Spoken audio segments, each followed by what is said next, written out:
Alright, hello there again, YouTubers. My name is Reese Corbin, and I'm back with another deck profile for the Dark Worlds. Firstly, you have to, and you must run 3 Graphers. These are the basics of the deck, as well as allowing amazing card destruction when it's discarded to graveyard by a card effect. Also, you need to run 3. If you're not going to be running 3 in this deck, then highly recommend you not to even bother making a Dark World deck. Next, 3 Snows, Unlight of Dark World. These are the searches of the deck, because when it's guarded to graveyard by a card effect, you can search for a Dark World card, not monster, can expose all traps. As well as this, it allows you to thin the deck as well, since my build is a Dark World Turbo, so I like to have 3. Next is 3 Browse Huntsmen of Dark Worlds. When it's discarded to the grave by a card effect, you draw 1 card. So if you're using something such as card destruction and you have, I don't know, 1 Brow, you would draw an additional card through its effect.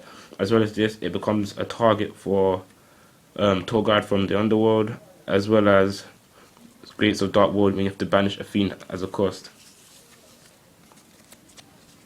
Next, there's 3 golds. I know a lot of people like to run 2 silvers, but I like to run gold for its card destruction effect, because if your opponent on a rare occasion discards it to the grave by their own card effect, then you can destroy 2 cards on the field, and it's up to 2, so you don't have to destroy 2. So I like to run this for me. As well as this, if I'm using something such as card destruction, this is in my hand. This allows amazing effects and bonuses as well as advantage for me. Also, I run 2 Bages. Not really because it's effect that it's when discarded to the grave, I special summon it. I like to run it because it's a target for me to bounce back easily with Grapha once I eventually get Grapha in my grave with this turbo deck. Finally, for the monster cards, I like to run 1 Tour Guide from the Underworld. When it's normal summons, special summon 1 level 3 Fiend monster from your handle deck. However, its effect is negated and it cannot be used as a synchro material. I obviously going to be using this with Brow to either go for Zemens or Leviathan. I'll go for Leviathan for offensive play to beat down my opponent quickly, or if I get dead start or draw, then I'm going to go for Zenmaze until I can get the right cards and eventually get Grapha into my grave. And that's it, and also becomes a target for Gates as well. Also, for the spells now, 3 Dark World Dealings,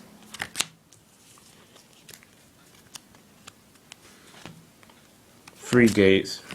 These really speed up the deck a lot, especially if you have dead targets such as Snow and Brow and Tour Guide. You discard 1 Fiend from your hand, then as an amazing bonus, you draw 1 card as well, which is really just speeds the deck a lot, hence the name Dark World Turbo. Next, the MVP of the deck, Drag Down into the Grave. This card's really amazing. Both players reveal their hands, discard 1 card from their hand to the graveyard, then draw 1 card. What you're going to do is set all your spell and trap cards as possible. Try and force your opponent to discard a Dark World card that's going to favour you greatly in your benefit, such as Grapha, or at the very least Snow. And plus you draw a card off, both players draw a card as well. And plus you want to combo this card with Mind Crush. It's very powerful. It's very lethal for your opponent and causes amazing destruction and frustration for the player you're facing. Next, Foolish Burial. You're gonna want to send Grapha straight to the grave immediately with this. So yeah, you gotta have this in a Dark World deck. 1 card destruction, 2 Upstart Goblins to get the deck really going and build some momentum. This is really good for early and mid play, in my opinion. And although you have to pay 1,000 with Upstart, it's not really seen as much because you're going to be beating over your opponent ASAP, and this deck actually does have potential to bring out 3 Graphers at once, and at the very least 2 Graphers per duel. 1 Alert of Darkness, Staples, Dark Hole, Heavy Storm, and Monster Reborn. You don't need any MSTs in this. This card already has amazing card destructions on its own as well, and this is a very fast deck, so you won't need to rely on MST. 1 Dark Illusion. Negate activation of a spell, trap, or card effect that targets a face-up dark monster on the field under shredded card. It's a counter trap, so not many cards can be fast enough to be activated in response to this card. So if they use Bottomless or something like that, or Sudden Warning, you can actually keep your dark monster on the field. And the fact that it's a dark monster on the field, that includes your opponent's dark monsters as well. So yeah, I like to keep this card. 1 Eradicate Epidemic Virus. This card is amazingly lethal. You tribute 1 dark monster with 2/5 or more attack. you choose spell or tracks, whatever one you choose. Your opponent cannot use any of those cards because they are automatically destroyed, and you get to check them and their hands and their field. So you can combine this with Mind Crush also as well with Drag Down into the Grave. One fine, you discard 2 cards. There's so many times where this card has come in handy where I'd typically have gold and Grapha in my hand, or maybe Grapha and another Dark World card, and that's just amazing. That's like an amazing start already. And the fact that's a trap card is that I can wait till my opponent's turn, see what they play, use fire, use Grapha, and destroy the most important card as well. Also I'm running 2 Mind Crushes. This is amazing. I've used this in a tournament, and it's very, very, very good. You need to have this. You can combo it with Deck Devastation Virus, Eradicate Epidemic Virus, and Drag Down into the Grave. Since you know your opponent's hand, you send the most important card that you can see in their hand to the grave, and it just really messes up the plays and creates a huge divide. And this is very good for mid and late game plays with the Dark World deck profile as well. Also running 3 Reckless Greeds. This card is really amazing. You draw 2 cards from your deck and you skip your next 2 draw phases.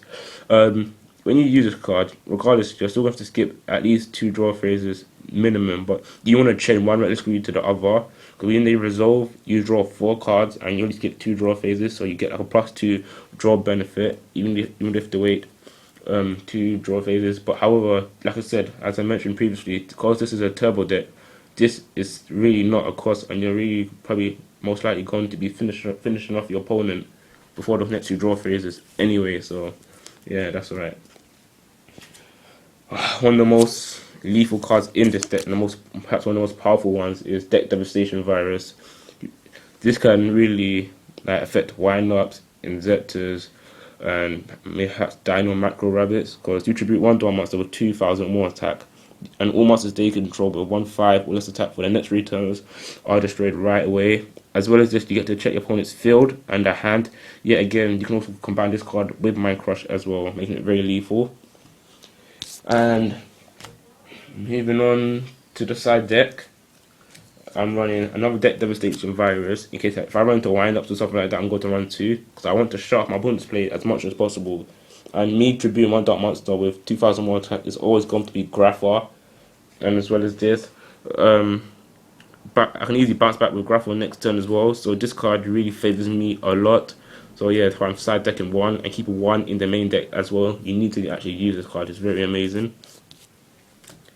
1 King Tiger on you. Yeah, again, this monster is very good. When a monster with 1,400 or less attack is normal summoned or special summoned, destroy those monsters with 1/4 or less attack. This card must be faced on field, activate, and resolve its effect. Yeah, I had this in again for archetypes or decks or metas that have low attacks but swarm the field aggressively, such as windups, as I previously mentioned. So yeah. Also, Royal Surrender, Counter Track. Many people are starting to understand how dangerous and the potential that the Dark Worlds have now, and they're going to be using Shadow Imprisoning Mirror to shut them down, which is very effective. So with Royal Surrender, you can negate the activation of a continuous trap card that your opponent controls, and you destroy it. And yet again, it's a counter trap as well, so not many cards can actually combat this card as well. Finally, Soul Release. Because I have not got 2 Imperial Animals yet, this is for Elemental Dragons. You set up to 5 cards from either player's graveyards and remove them from play. Yeah, again, if you can banish like the E-Dragons or your opponent's E-Dragons before they get their speed really up, this becomes very, very effective.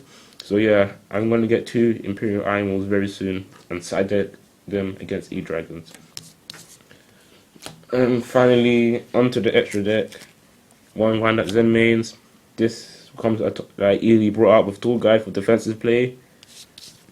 1 number 17, Leviathan. This is for offensive plays when I beat down my opponent, as I mentioned. Number 39, Utopia. That's if I ever on rare occasion get 2 level 4 Dark Worlds and I want to stall. As well as this, I may want to stall until I can get out Grapha, but this is unlikely. Shark Fortress, rank 5. Tyrus, Keeper of Genesis, and Aedris. Most of the time, I'm going to probably go for Tyrus to avoid destruction of my monsters when I XYZ summon, but Tyrus can pretty much being easily brought out in this Dark World Turbo deck, as I have 2 goals, and the fact that they can be special summoned and discarded by card effect makes this, like, it creates a lot of potential for me to bring out Tyrus or Aegis to keep up with Armageddon, and these are very amazing Dark World decks. Well, if you're running gold or silver, it doesn't matter. Also, finally, Heritage Sun Dragon Overlord, the Heliopolis. You require 2 level 8 monsters, but this isn't seen as very difficult due to the fact that you can easily bring out 2 to 3 Graphers every single game, and I've used this card in so many duels, and it's very easy. So yeah, I recommend this. A one combo that you can do with this as well is, if you have 2 Graphers attached to this as a material and 2 double monsters in your hand, and you haven't normal summoned, detach 1 Grapher into the grave, tribute 1 double monster from your hand, then destroy a card, normal summon another double monster from your hand, bounce it back with Grapher, then you have a 3000 BR, and you have a 2/7 or 3000 BR depending on if you have gates on the field or not, and that can potentially OTK your opponent. And thank you for listening to YouTube. Don't forget to subscribe and hit the like button. This is Reese Corbin going out. Thank you.